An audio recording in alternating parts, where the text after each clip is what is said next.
예, 나와라 소설 탐정단 세 번째 수업입니다.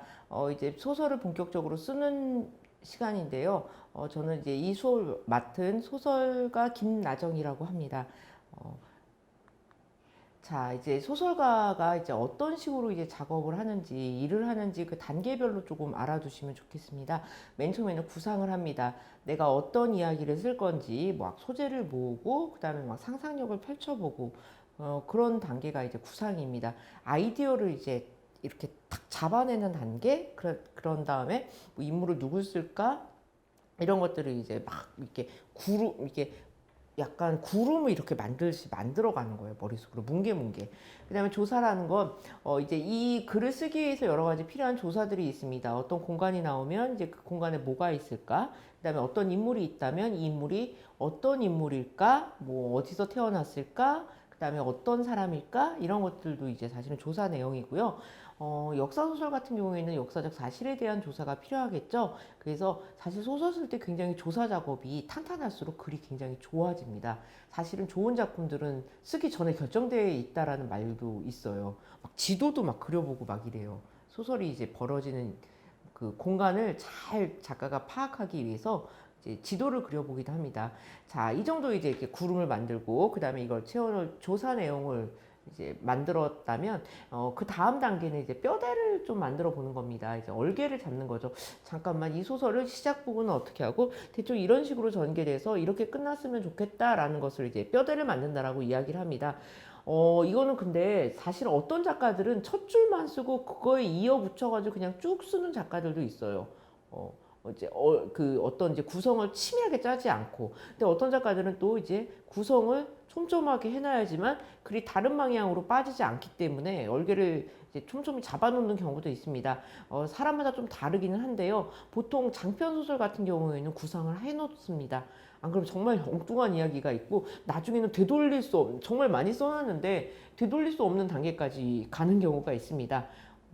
그래서 여러분이 절충안으로서 한 짧게 한 A4 용지 한 장 정도로 대충 이야기가 어떻게 흘러갈 것인지에 대한 어떤 뼈대 정도 이런 것들을 이제 가지고 계시면 좋겠어요. 그러면 이제 내가 글을 쓰다가 다른 길로 조금 덜 빠지겠죠. 이게 지도가 있으면 이런 이제 간략한 뼈대 정도는 만들어 두셨으면 좋겠습니다. 맨 마지막 장면이 어떻게 되겠다. 중간쯤에 이런 큰 사건을 만나겠다. 이런 식으로 이제 정말 뼈대를 만들어 보시는 거죠. 그 다음에 그 단계 다음이 살붙이기입니다.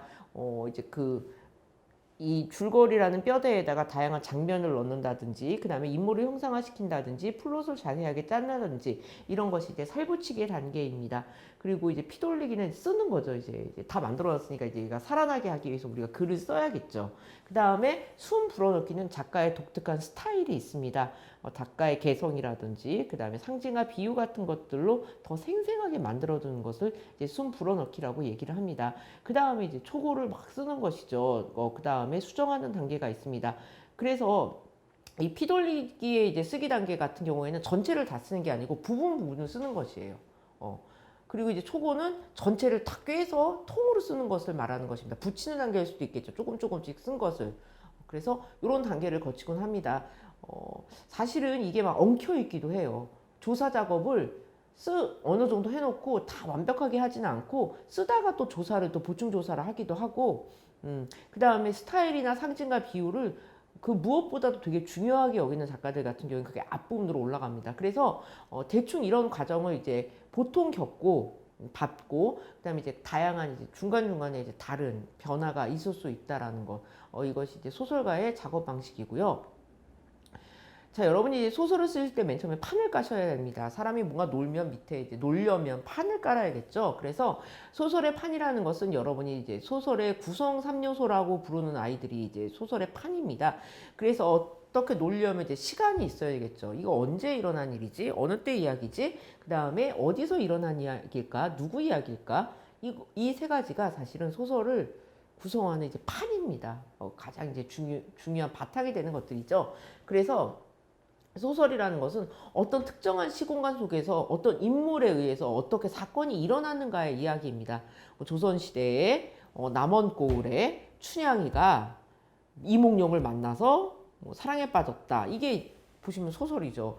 조선이라는 어떤 그 시간적 배경이고요. 그다음에 남원은 공간적 배경입니다. 춘향이는 인물이죠. 그래서 요 세 가지가 만나면 소설의 판이 깔립니다. 그래서 여러분이 이제 그 소설을 구상하실 때 맨 처음에 이제 생각해 보셔야 될 것은 이것이 대충 어느 때 일어난 이야기인가, 그 다음에 어디서 일어난 이야기인가, 그 다음에 누구의 이야기인지, 주인공 누구인지, 중요 인물들 누구인지, 그 다음에 주로 어떤 사건을 다루는가, 뭐 사랑인지 모험인지 뭐 살인 사건이 될 수도 있겠죠, 추리소설.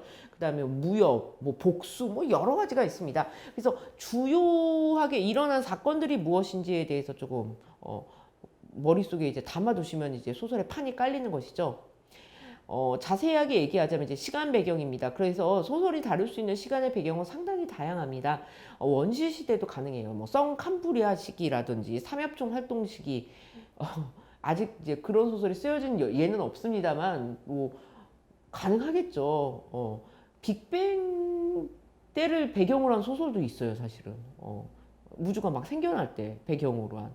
그다음에 고대라든지 중세, 뭐 근대, 현대, 그리고 지금 당대뿐만 아니라 아직 오지 않은 때를 배경으로 해서도 소설은 충분히 쓰여질 수 있습니다.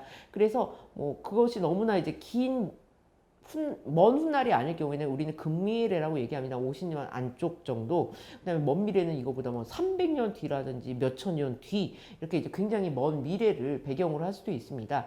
그다음에 이제 시간 배경에서 중요한 것은 이 소설 속에 일어난 사건이 몇 년 동안, 얼마 동안에 일어난 일인가도 굉장히 시간 배경에서 중요합니다. 어떤 소설은 1000년 동안 일어난 일을 배경으로 삼기도 해요.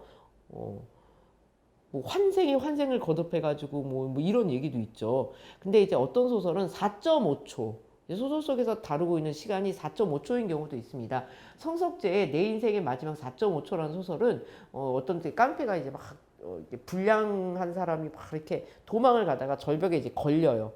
근데 이제 사람이 죽기 전에 자기 인생이 주마등처럼 지나간다고 합니다. 그래서 이 걸린 상황에서 4.5초 안에 자기 인생 전체를 돌아보는 내용.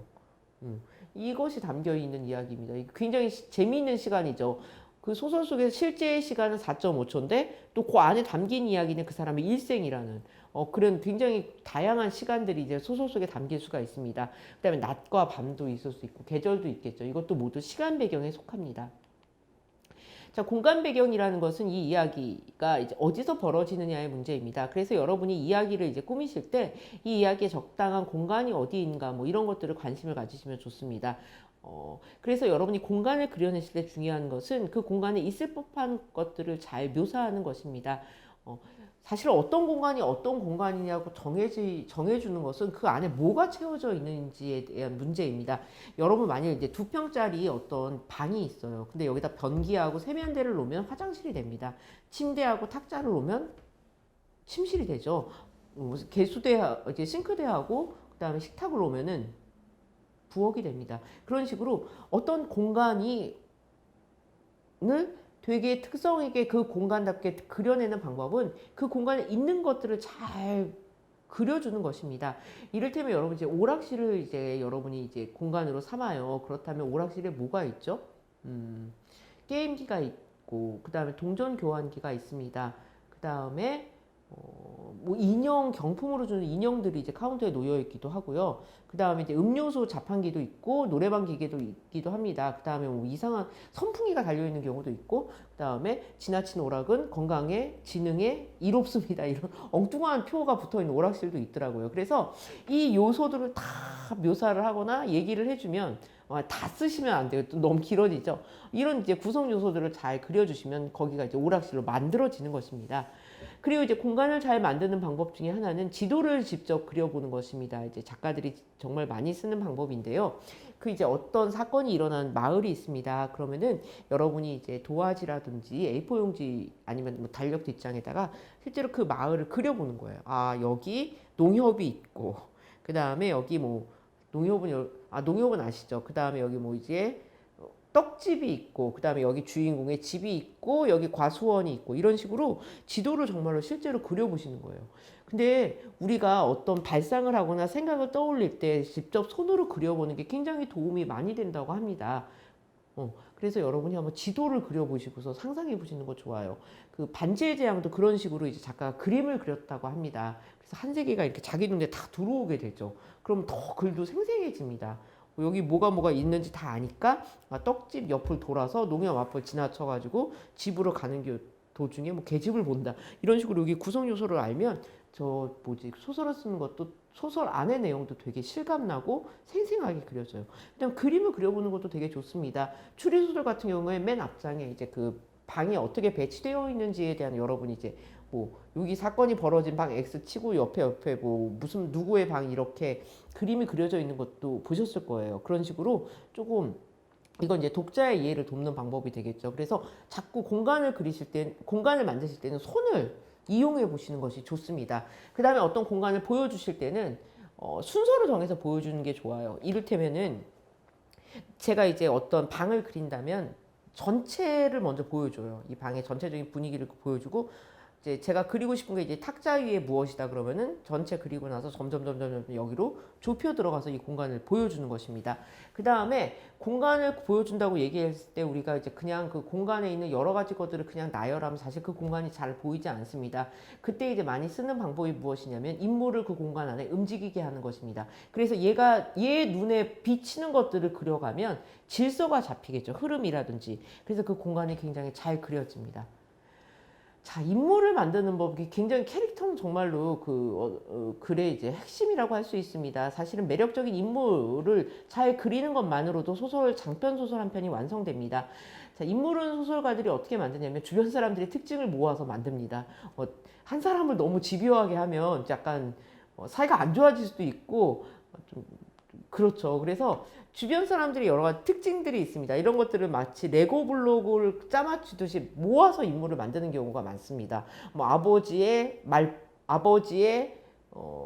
말버릇이라고 그러면 이상하다. 아버지의 뭐 습관, 어머니의 머리 스타일, 동생의 운동화, 뭐 여러 가지가 결합될 수가 있어요. 그래서 이제 새로운 인물을 만들어내는 것이죠. 그리고 이제 중요한 것은 인물을 입체적으로 만드는 것입니다. 이제 살아있는 사람처럼 만들어내는 것인데요. 살아있는 사람이 가지고 있는 특성을 소설 속의 인물을 만들 때 그대로 적용하는 것입니다. 살아있는 인물은 과거가 있습니다. 그래서 이 사람이 어떻게 살아왔는지가 있죠. 이것을 전사라고 부릅니다. 전에 있던 이야기예요. 그래서 여러분이 소설 속의 중요 인물을 만드실 때는 얘가 어떻게 살아왔는지 좀 정리해 보시면 좋습니다. 그 다음에 생물학적 특징은 생물로서 이제 가지고 있는 특성이 있겠죠. 키라든지 뭐 몸무게라든지 머리 스타일이라든지 외모라든지 건강, 뭐 병 이런 것들이 모두 생물학적인 특성이 됩니다. 그다음에 사회적인 것은 뭐 가족이라든지 학교라든지 이 사람이 속해 있는 모임이라든지 이런 것들, 친구 관계 이런 것들이 사회적인 차원입니다. 그다음에 심리적인 차원은 마음속에 있는 일이에요. 이 사람이 무서워하는 것, 좋아하는 것, 컴플렉스 이런 것들이 이제 이 사람의 마음을 구성하는 것이겠죠. 그래서 여러분이 어떤 이제 소설 속의 인물을 만드실 때는 이 사람이 어떻게 살아왔는지, 그다음에 어떻게 생겼는지, 생물학적인 어떤 특성을 가지고 있는지, 그다음에 어떤 관계 속이나 사회 속에서 이 사람이 놓여 있는지, 그다음에 이 사람의 마음 속에는 무엇이 있는지 이런 것들을 다 고려를 하시면 인물이 굉장히 입체적으로 생생하게 그려집니다. 비록 그 소설 안에서 쓰지 않을지라도 이렇게 여러 가지 사원들을 여러분이 이제 궁리를 하시면 이 인물이 굉장히 여러분과 가까워지는 것들이 있습니다. 그 다음에 이제 인물을 그릴 때 중요한 것들이 이 사람이 결핍된 것, 갖지 못한 것하고 바라는 것이 무엇인가. 욕망입니다. 결핍과 욕망이죠. 이건 인물을 움직이게 만듭니다. 여러분이 밤에 자다가 목이 마르죠. 이건 결핍입니다. 목이 마르면 뭘 바라게 되죠? 물을 바라게 됩니다. 이게 욕망입니다. 그럼 어떻게 하시죠? 일어나서 물을 먹으러 갑니다. 이게 움직이게 되는 것이죠. 자, 이 결핍된 것을 여러 가지로 얘기할 수가 있겠죠. 뭐 사랑이라든지 아니면은 명예라든지 아니면 뭐 돈이 될 수도 있습니다. 이것들이 모자란 경우에는 이것을 바라게 됩니다. 그래서 인물이 움직이게 됩니다. 자, 그 다음에 여러분이 인물을 그리실 때 중요한 것은 소설은 변화를 다뤄냅니다. 그 어떤 인물이 어떤 배경에서 계속 움직이면서 변하는 이야기입니다. 그래서 여러분이 소설을 이제 읽어보실 때도 처음 장면에서의 인물과 마지막 장면에서의 인물이 무엇이 바뀌어 있는지에 대해서 좀 보시면 좋습니다. 여러분이 이렇게 쓰시면 더 좋고요. 그래서 맨 처음에는 아무것도 모르고 그랬던 인물이 맨 끝에는 뭔가를 깨닫게 된다거나 아니면은 어떤 문제를 해결하는 걸 수도 있겠죠. 이런 식으로 이제 처음 장면과 끝 부분에서 인물이 어떻게 바뀌었는지 이런 것들을 파악하고 그려주시면 소설이 잘 만들어집니다. 사건은 자꾸자꾸 이제 뭔가 일어나는 일인 거죠. 등장인물이 일으키는 것입니다. 그래서 점점 커져요. 그리고 부풀어 오르다가 이제 이 발단, 전개, 위기, 절정, 결말이 단계인데 사건이 이제 발단에서부터 점점 커져요. 그리고 부풀어 오르다가 터지는 부분이 클라이막스입니다. 위기는 그 터지기 직전이죠. 그리고 가라앉는 것입니다. 그래서 사건은 점점점 눈덩이처럼 커지는 방향으로 이끌어내시면 됩니다. 그래서 소설의 구성을 이 갈등과 사건과 연관시켜서 발단에서는 뭐 인물 배경, 그 다음에 이게 뭐가 문제인가, 이 소설이 무엇을 다룰 것인가에 대한 어떤 그 조각을 보여주고요. 전개에서는 이 갈등이 점점 커집니다. 그 다음에 위기에서는 갈등이 고조되고 절정에서 갈등이 최고조에 이르며 이제 해결이 되는 것으로 이제 끝나게 됩니다. 그래서 여러분이 이제 이런 갈등, 뭐 여러 가지 갈등들이 있겠죠. 사람이 가지고 있는 고민 같은 것들도 갈등이 될 수도 있겠고, 이 사람이 해결하지 못한 어떤 문제도 갈등이 될 수 있겠고, 사람과 사람 사이에서 일어나는 부딪힘 같은 것도 갈등입니다. 이걸 점점 크게 만들어주는 겁니다.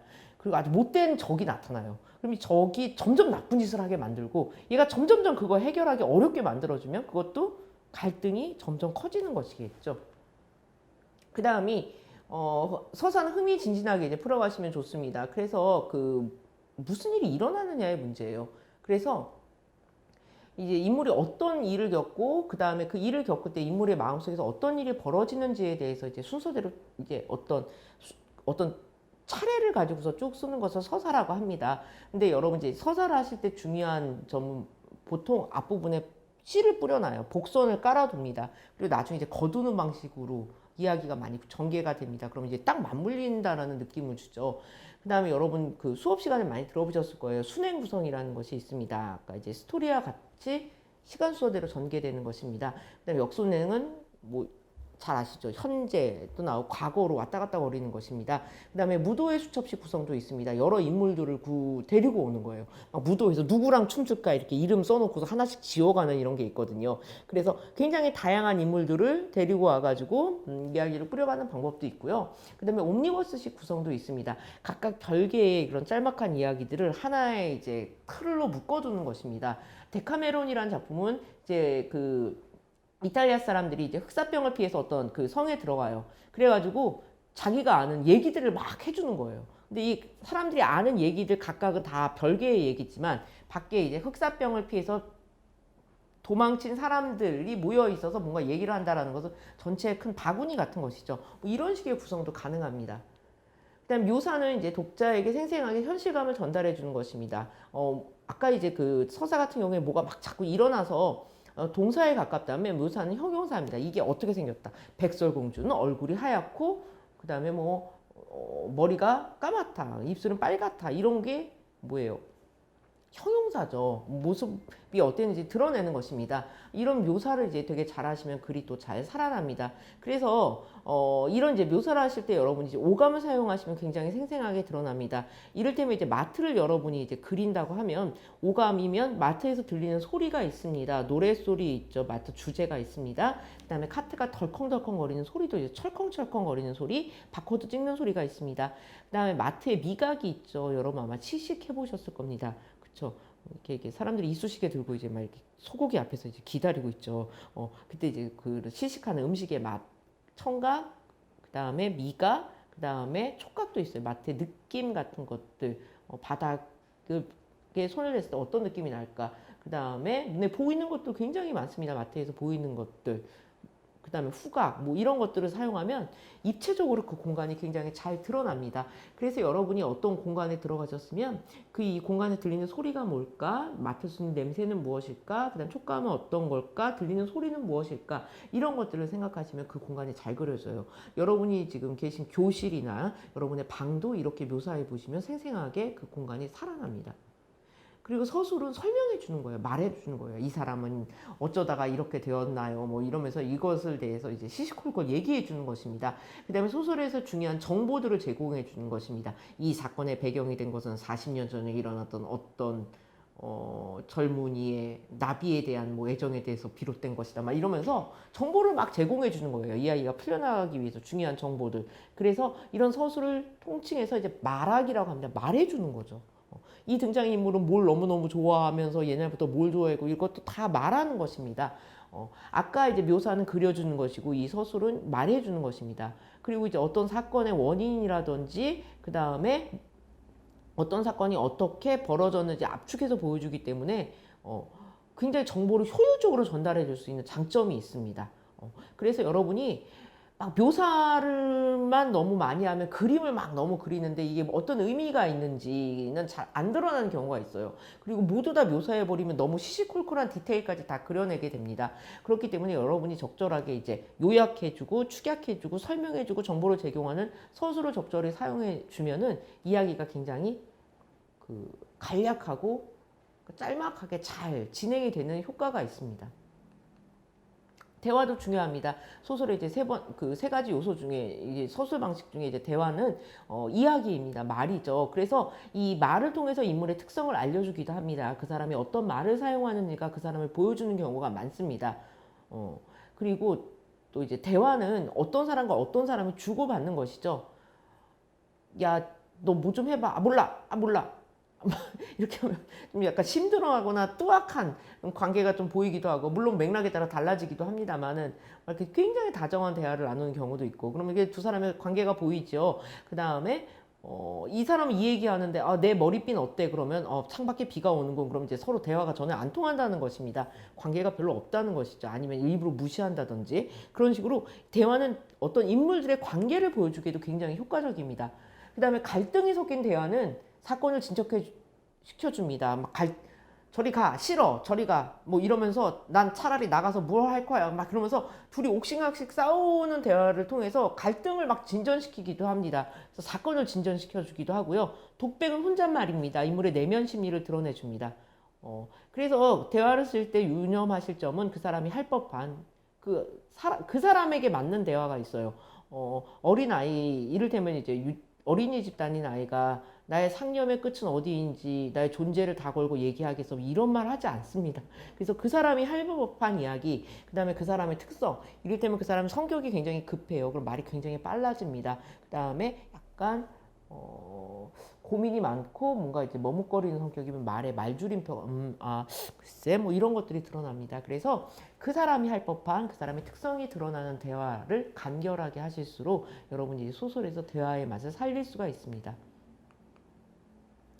자, 이제 마지막입니다. 소설가로 사는 방법입니다. 그 글 재료를 호시탐탐 모으시고요. 그 다음에 마감을 만드시는 것도 중요합니다. 자기 스스로 만드는 방법도 있고요. 여러 이제 공모전 사이트에 보시면 이제 여러 가지 공모전에 마감이 있습니다. 거기에 맞춰서 한번 글을 써보는 것도 되게 중요한 훈련입니다. 그 다음에 글쓰기 습관을 들이는 것도 좋습니다. 뭐 하루에 8분은 뭐 좀 써본다. 일종의 뭐 칫솔질 같이 만드시는 거예요. 그 다음에 여러 가지 글을 자꾸 써보세요. 소설은 잡식성입니다. 그래서 뭐 편지도 되고 일기도 되고 뭐도 되고 뭐도 됩니다. 그래서 뭐 사연도 좋고 노래 가사도 좋습니다. 자꾸 써보세요. 그 다음에 온라인 모임이나 오프라인 모임을 통해서 내 글을 보여주고서 얘기를 듣는 것도 되게 좋습니다. 그리고 초고를 일단 써두고 그 다음에 시간을 두고 퇴거하는 것도 중요하고요. 무엇보다 이제 나라는 소설가를 만드는데 중요한 것은 내가 정말 뭘 잘 쓸 수 있고 내가 뭘 쓰고 싶은지에 대해서 알아내는 것입니다. 그게 이제 자신을 발견하는 길과도 통하겠죠. 예, 참고 문헌은 다음과 같습니다. 이제 굉장히 소설에 대한 책들은 많이 나와 있습니다. 여러분이 이제 너무 창작론을만 막 파지 마시고요. 창작론 한 권 읽고 내가 여기 나와 있는 것들을 조금 적용해서 뭔가 글을 써보고 그리고서 잘 영감이 안 떠오르거나 글이 잘 안 풀릴 때 또 한 권 읽어보시고 이런 식으로 창작론과 그다음에 창작을 같이 가게 하셨으면 좋겠습니다.